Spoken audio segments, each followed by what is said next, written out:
મિત્રો નમસ્કાર, હું ડૉક્ટર મહેશભાઈ તળાવિયા આયુર્વેદ અમૃતમ યુટ્યુબ ચેનલમાં આપનું હાર્દિક સ્વાગત કરું છું. આજે આપણે કેવા ટોપિક તરફ જઈ રહ્યા છીએ કે લગભગ એજ એટલે કે 45 પછી અથવા એના કરતાં પણ પહેલા, હવે તો 30 કે 25 વર્ષની પછી આપણને આ પ્રકારના રોગીઓ ખૂબ જોવા મળે છે, જે પહેલાના સમયની અંદર એનું પ્રમાણ બહુ થોડું હતું. કદાચ ને આજનું ખાનપાન, આજનો આહાર વિહાર, આજની દોડધામ ભરી જિંદગી એનું કારણભૂત એક હોઈ શકે છે. તો એવો એક રોગ અથવા તો રોગનું એક મોટું લક્ષણ કોલેસ્ટ્રોલ, જેને આપણે કહીએ છીએ. મિત્રો, આયુર્વેદ સંહિતાની અંદર, ખાસ કરીને ચરક અને સુશ્રુતની અંદર આનો ઉલ્લેખ નથી, પરંતુ લોહીનું ઘટ્ટ થવું એ મોટા રોગને આમંત્રણ આપે છે એવું ચોખ્ખું લખેલું છે. તો આ કોલેસ્ટ્રોલ એ કઈ રીતે વધે છે, કોલેસ્ટ્રોલ શું છે, કોલેસ્ટ્રોલની દવા કઈ છે, અને આયુર્વેદ એને કઈ રીતે મેનેજ કરે છે, મિત્રો એના વિશે આપણે થોડીક ચર્ચા કરીશું.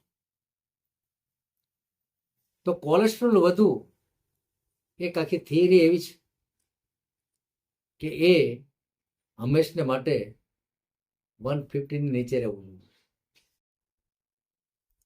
બ્લડની અંદર એની થિકનેસ જેટલી ઓછી, જેટલું લોહી થીન એટલે કે પાતળું, એટલી વ્યક્તિઓની તબિયત ખૂબ સારી.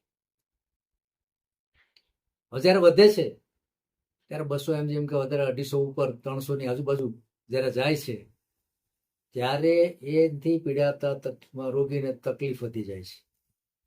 એના લક્ષણોની અંદર જોઈએ તો ઘણાને છાતીમાં દુખે છે, બરોબર, એની પાછળ પણ દુખે છે, ચક્કર આવે છે, જીભનું ઘણી વખત તોતડાપણું પણ થઈ જાય છે, વ્યક્તિને ગમતું નથી, બ્લડ પ્રેશર ઘણું બધું ઘટી પણ જાય છે, કોઈને જ વધે છે, બાકી ઘટે છે વધારે.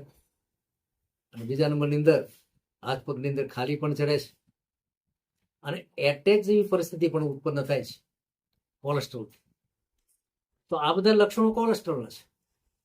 હવે કોલેસ્ટ્રોલ છે એ વધે છે શા માટે? એની 4-5 પ્રકારની આખી વાત છે. તો એમાં ફર્સ્ટ છે આપણો ખોરાક. કારણ કે વ્યક્તિ નાનો હોય ત્યારથી જ ફિક્કી આહાર એટલે કે ઘી, તેલ, મીઠું, આ બધા રીચ ખોરાક કહેવાય છે. ખાંડ પણ એ જ જવાબદાર છે કે ધીમે ધીમે ધીમે બ્લડને એ ઘાટું કરે છે. અને જ્યારે ઘાટું બ્લડ થાય છે ત્યારે એને ચાલવાની અંદર ધમનીઓમાં વધારે તકલીફ થાય છે, તો ત્યાં ક્લોટિંગ થાય છે, ધીમે ધીમે લોહી એટલું બધું ઘાટું થઈ જાય છે. મિત્રો, બીજું કારણ છે ટેન્શન. શરીરની અંદર ટેન્શન વધેથી ફ્રી રેડિકલ, અંગ્રેજીમાં બોલે છે, તો એ ફ્રી રેડિકલ એ બ્લડની અંદર વધી જાય છે. ત્યારે પણ કોલેસ્ટ્રોલની શરૂઆત થઈ ગઈ હોય છે અને વધી પણ ગયું છે. કોલેસ્ટ્રોલની અંદર મિત્રો આપણે વાત કરીએ તો જે કુદરતે નિર્માણ કર્યું છે, એ નિર્માણની અંદર એનું બરોબર સંતુલન જળવાવું છે. કારણ કે બ્લડ છે ને 4-5 ચીજથી બને છે.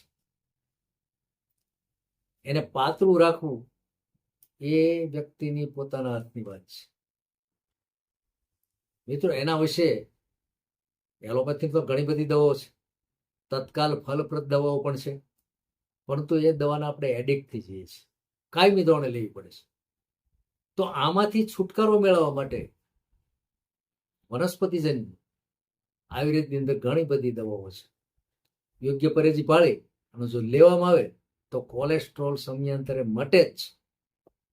તો એવું એક ખાદ્ય પદાર્થ છે જે આપણે રસોડાની અંદર પણ વાપરીએ છીએ અને બહાર પણ વપરાય છે, પુષ્કળ વપરાય છે. દવાની અંદર એનો ખાસ ઉપયોગ થાય છે.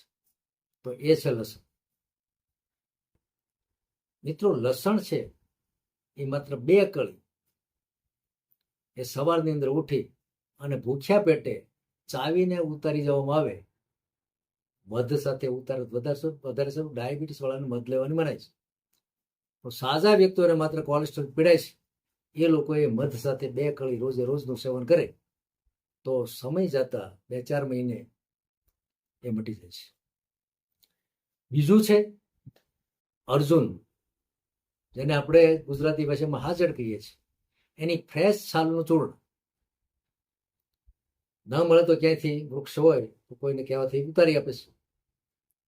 એ લઈ આવી એનો પાવડર કરી એની અંદર સમભાગે તજનો પાવડર નાખી અને સવાર સાંજ 1-1 ચમચી મધ સાથે જો આપવામાં આવે તો ઝડપથી કોલેસ્ટ્રોલ ઘટે છે.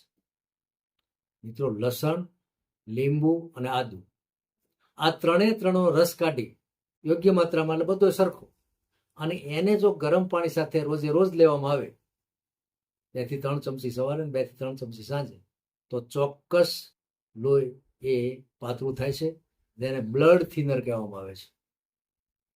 મિત્રો, અર્જુનારિસ નામની દવા છે, અને અર્જુનારિસની બોટલ એ તૈયાર બજારમાં પણ મળે છે. સારી કંપનીને લઈ આવી અને 2-3 ચમચી સવાર સાંજ પાણી સાથે લેવામાં આવે તો પણ એટલું જ મહત્વનું કાર્ય કરે છે. મિત્રો, સામાન્ય તમને વાત કરું તો બ્લડ પ્રેશર, જેનાથી કોલેસ્ટ્રોલથી આપણે ઓળખીએ છીએ, તો કોલેસ્ટ્રોલની અંદર જ્યારે બ્લડ પ્રેશરની વધઘટ થતી હોય અને ઊંઘનો પ્રોબ્લેમ રહેતો હોય કે બીજા શારીરિક જઈને કોઈ તકલીફ થઈ હોય તો એને રોજે રાત્રે સૂતી વખતે ગરમ પાણીમાં હરડીને 1 ચમચી લઈ લેવાય. એટલે સમય જતા આખી બ્લડ સર્ક્યુલેટરી સિસ્ટમ છે એ સરસ થઈ જશે. ત્રિફળા પણ લઈ શકાય છે. ત્રિફળા તો બહુ બેસ્ટ છે, એ પણ લઈ શકાય છે. અને ખાસ કરીને લસણ જે છે એ કોલેસ્ટ્રોલને અત્યંત રીતે કાપે છે. કારણ કે હૃદય રોગની અંદર જો એને પ્રિવેન્શન કરવું, અટકાવવું હોય, હૃદય રોગ થયા પછી પણ કોલેસ્ટ્રોલ વધારે રહેતો હોય બ્લડમાં, તો એને કાઢવા માટે લસણ એક જ કામ. અને વિશેષ તો જે આપણે રસોડામાં વારંવાર વાપરીએ છીએ, રોજે રોજ વપરાય છે, એ છે હળદર. મિત્રો, હળદરને દૂધમાં નાખીને પકાવો. પાકતા અડધું દૂધ રહે, 1 થી 1.5 ચમચી હળદર હોય તો એ પીવાથી કોલેસ્ટ્રોલ પણ નાબૂદ થાય છે. અથવા તો પાણીની અંદર હળદરને પકાવો, એ પાણી પણ અડધું બળી જાય ત્યારે ઉતારી ગાળી એને પી જવાથી કોલેસ્ટ્રોલ ધીમે ઓછું થઈ જાય છે. આ ઘણા બધા પ્રયોગો છે, તો આમાંના 1-2 પ્રયોગો અજમાવવા જેવા છે. ઓમ શાંતિ, જય ધન્વંતરી.